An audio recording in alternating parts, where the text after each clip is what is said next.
저는 박연차 이 로비 사건은 처음 출발부터가 이미 현 정권이 출범한 지 1년이 넘었고, 사실상 노무현 정권 말기 때는 정권 창출 가능성이 희박해서 사실상 이명박 후보로 거의 정권이 넘어가는 그런 분위기에서 이 박연차 씨가 전방위 로비를 했을 걸로 추정이 됩니다. 그 바로 일단이 추부일 전 홍보 비서관을 통한 로비의 실체가 드러났습니다. 2억 원을 받았다는 것인데, 그래서 이 추부일이라는 사람이 이상득 의원에게 8차례나 걸쳐 전화 시도를 했고 한두 차례 전화가 통화가 된 것으로 진술이 된 것으로 이렇게 언론에 나와 있습니다. 검찰이 밝혔다고 합니다. 정두원 의원도 만났다 그럽니다. 그런데 왜 소환 조사를 하지 않는 것입니까?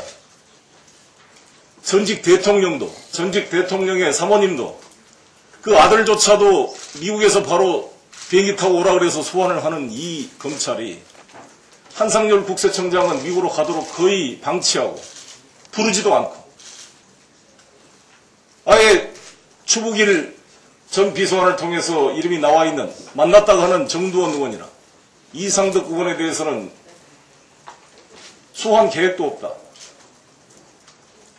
제가 일관되게 강조했던 이 몸통의 실체와 접근할 수 있는 천신일 문제, 출국 금지만 시켜놓고 아무런 후속 조치가 보여지고 있지 않습니다.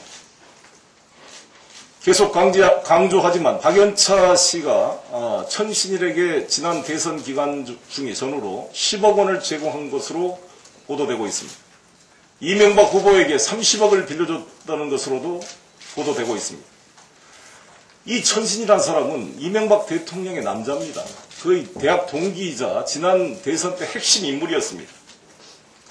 수차례 고대 교우 회장으로서 이명박 후보 당선을 위해서 핵심적 역할을 했고, 당선되고 나서도 무슨 대한체육회라든지 이런 체육 관계에도 상당한 영향력을 미친 것으로 보여지고, 세종나무회사를 비롯해서 이 집권 이후로 12개의 계열사를 맡는 것으로 알려져 있습니다.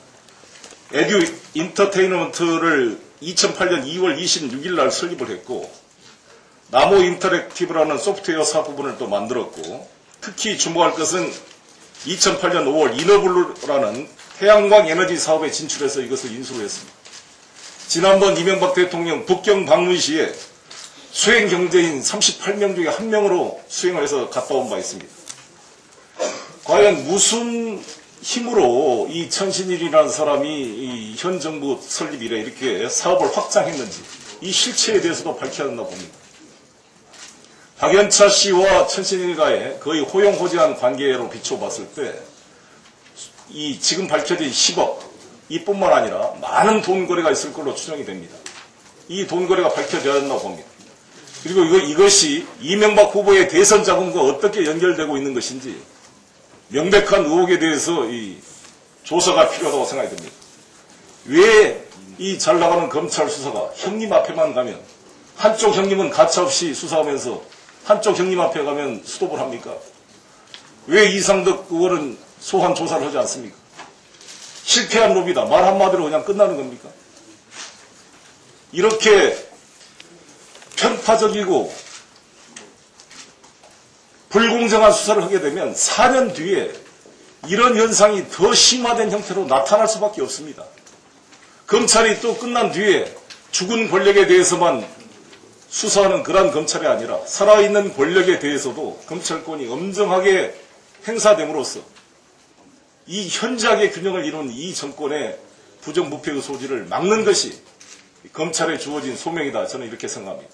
다시 한번 천신일을 비롯한 현 정권 주변 인사들에 대한 철저한 조사를 즉각 실시할 것을 촉구하는 바입니다.